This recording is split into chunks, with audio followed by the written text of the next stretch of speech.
Emocional com Deus. O tema é adoração que agrada a Deus. Marcos 12, versículo 30 vai dizer: ame o Senhor seu Deus de todo o seu coração, de toda a sua alma, de todo o seu entendimento e de todas as suas forças. Deus quer você por inteiro. Deus não quer apenas uma parte de sua vida. Ele pede todo o seu coração, toda a sua alma, toda a sua mente e toda a sua força.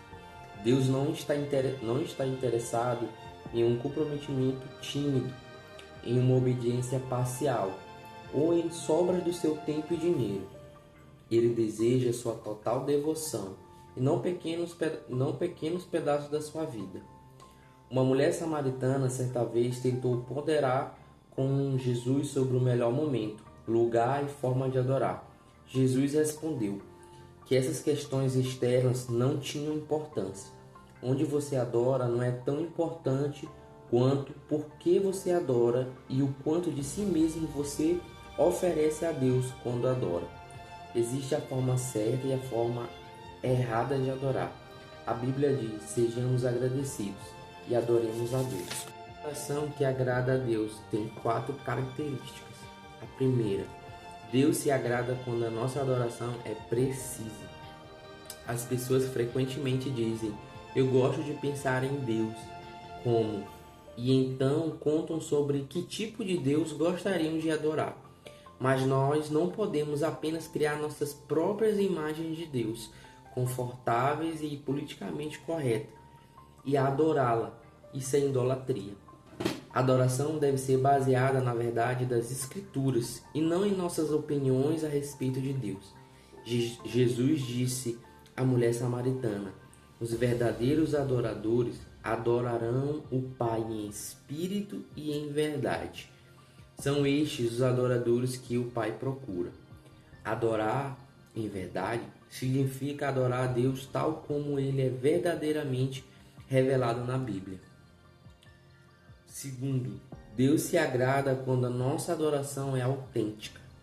Quando Jesus disse que você deveria adorar em espírito, Ele não estava se referindo ao Espírito Santo, mas o seu espírito, feito à imagem de Deus. Você é um espírito que habita em um corpo, e Deus concebeu esse espírito para que se comunicasse com ele. A adoração é seu espírito correspondendo ao Espírito de Deus.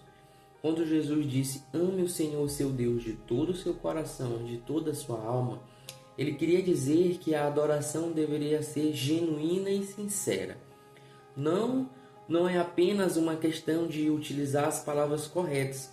Você deve querer dizer o que diz. O louvor sem sentimento não é um absoluto louvor. Não vale nada, é um insulto a Deus.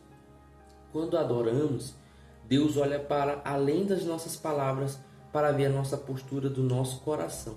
A Bíblia diz: o homem vê a aparência, mas o Senhor vê o coração. Visto que a adoração envolve regozijar-se em Deus, ela mobiliza as emoções. Deus lhe deu emoções para que você pudesse adorá-lo com intensidade. Mas essas emoções devem ser genuínas, não fingidas. Deus odeia a hipocrisia. Ele não quer fingimento ou falsidade na nossa adoração. Ele deseja o seu amor sincero e verdadeiro. Podemos adorar a Deus de modo imperfeito, mas não podemos adorá-lo sem sinceridade. Logicamente, só a sinceridade não é o suficiente. Você pode estar sinceramente errado. E por isso que tanto o Espírito como a verdade são necessários. A adoração deve ser precisa e autêntica.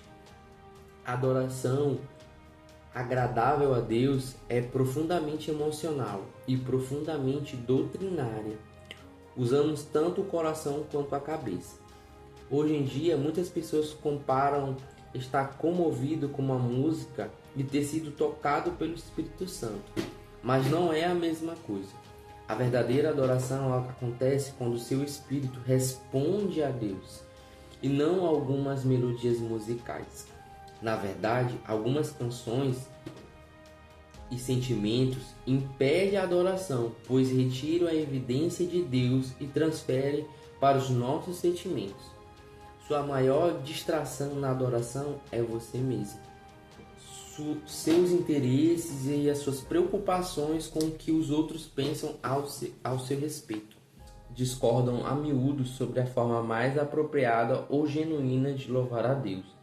Mas essas discussões normalmente refletem apenas as diferenças de formação e personalidade. Muitas formas de louvor são mencionadas na Bíblia, entre elas confessar, cantar, postar-se em honra, ajoelhar-se, dançar, fazer ruídos de alegria, testificar, tocar instrumentos musicais e erguer as mãos. O melhor estilo de adoração é aquele que mais genuinamente representa o seu amor por Deus, baseado na formação e na personalidade que Ele lhe deu. Meu amigo Gary Thomas reparou que muitos cristãos parecem estar emperrados em uma vida de adoração e uma rotina insatisfatória, em vez de terem uma empolgada amizade com Deus. Eles se obrigam a utilizar métodos devocionais ou estilo de adoração que não se adaptam a formas exclusivas que Deus lhe deu. Gary refletiu consigo mesmo: se Deus propositalmente nos faz toda a diferença, por que deveríamos todos amar a Deus da mesma forma? Lendo obras cristãs, clássicos e entrevistas de crentes maduros, Gary descobriu que os cristãos têm utilizado caminhos variados há 2000 anos para desfrutar de intimidade com Deus. Esses caminhos passam por estar ao ar livre, estudar, cantar, ler, dançar, criar obras de artes, servir as outras pessoas, ser solidário, desfrutar da comunhão e participar em dezenas de outras atividades. Em seu livro Caminhos Sagrados, Gary identifica 9 maneiras pelas quais as pessoas se aproximam de Deus. Os naturalistas, que são mais motivados a amar a Deus ao ar livre e em ambientes naturais. Os sensitivos, que amam a Deus com os seus sentidos e apreciam belos cultos de adoração que envolvem aspectos visuais, paladar, aroma e toque. Não apenas sua audição.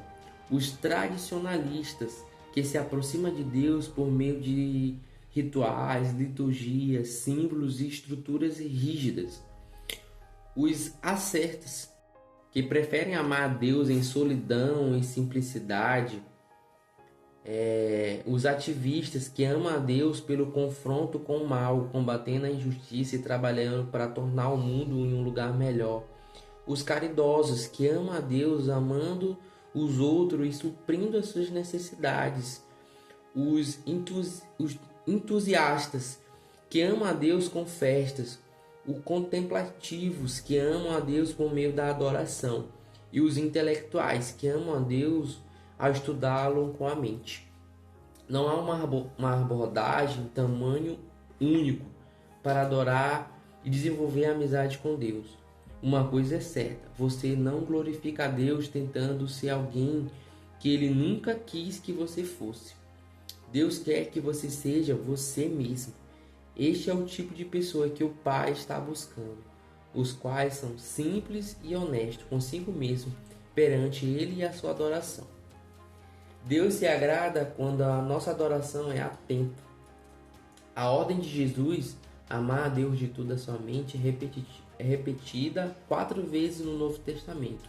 Se alguém o abordasse e repetisse 10 vezes, eu te louvo, você provavelmente pensaria: por que motivo você iria preferir ouvir 10 elogios específicos do que 20 generalidades imprecisas? E Deus também. Outra ideia é fazer uma lista dos diferentes nomes de Deus e concentrar-se neles. Os nomes de Deus não são casuais. Eles nos contam sobre diferentes aspectos do seu caráter. No Antigo Testamento, Deus se revelou a Israel ao ir apresentando novos nomes para si mesmo. eles nos orientam a louvar o seu nome. Deus também quer que as nossas reuniões com a congregação sejam cuidadosas. Paulo dedica isso todo em um capítulo em 1 Coríntios 14 e finaliza: mas tudo deve ser feito com decência e ordem. A esse respeito, Deus insiste em que nossos cultos sejam compreensíveis aos não crentes, quando eles estiverem presentes em nossas reuniões de adoração. Paulo observou: se você estiver louvando a Deus em espírito, como poderá aquele que entre os não instruídos dizem amém à sua ação de graça, visto que não sabe o que vocês estão dizendo? Pode ser que vocês estejam dando graças, muito bem, mas os outros não é edificado. Ser sensível ao tratar com não crentes que visitam o culto é uma ordem bíblica. Desprezar essa ordem é tanto desobediente quanto crueldade. Para uma explicação completa a esse respeito, veja o capítulo 13 do livro Adoração Pode Ser um Testemunho. A igreja com um propósito. Deus se agrada quando a nossa adoração é prática. A Bíblia diz: se ofereçam em sacrifício vivo, santo e agradável a Deus. Este é o culto racional de vocês. Porque Deus quer o seu corpo. Porque Ele não diz: apresentai os vossos espíritos.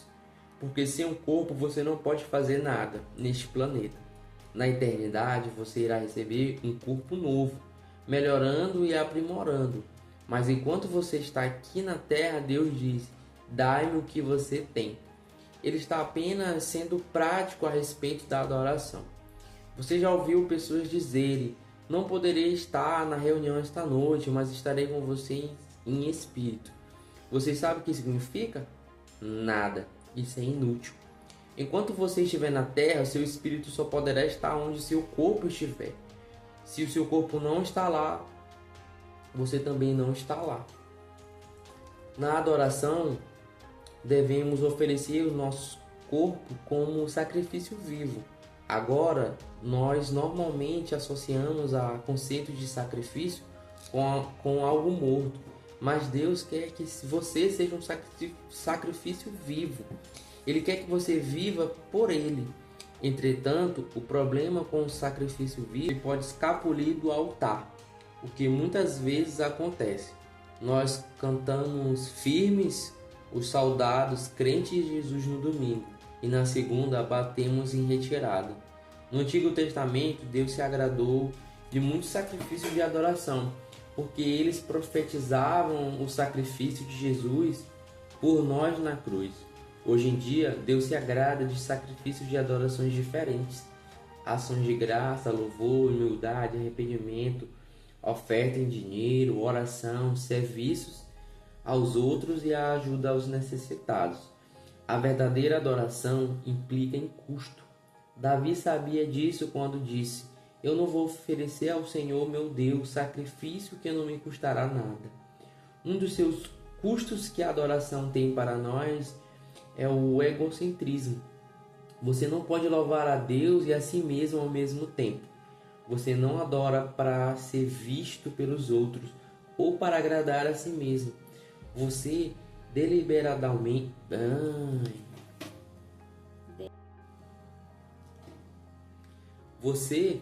deliberadamente retira a atenção de si mesmo. Quando Jesus disse: ame a Deus com todas as suas forças, ele chama a atenção para o fato de que adorar exige esforço e energia. Nem sempre é conveniente ou confortável, e algumas vezes a adoração é um mero ato de força e de vontade, um sacrifício voluntário. A adoração passiva é um paradoxo. Quando você louva a Deus, mesmo sem vontade, quando sai da sua cama para adorá-lo estando cansado, ou quando você ajuda os outros estando esgotado, você está oferecendo um sacrifício de adoração a Deus. Isso agrada a Deus. Matt Redman, líder de adoração na Inglaterra, conta como seu pastor ensinou à igreja o verdadeiro significado da adoração. Para mostrar que a adoração é mais do que uma música, ele proibiu todos os cânticos por um período de tempo, até que eles aprenderam a adorar de outras maneiras. A fim daquele período, Martin escreveu a clássica canção Worship. Trarei a ti mais que uma canção, porque a canção em si não é o que existe. Sondas o meu interior, muito além das aparências. Estás olhando dentro do meu coração. O X ou coração da questão é uma questão de coração.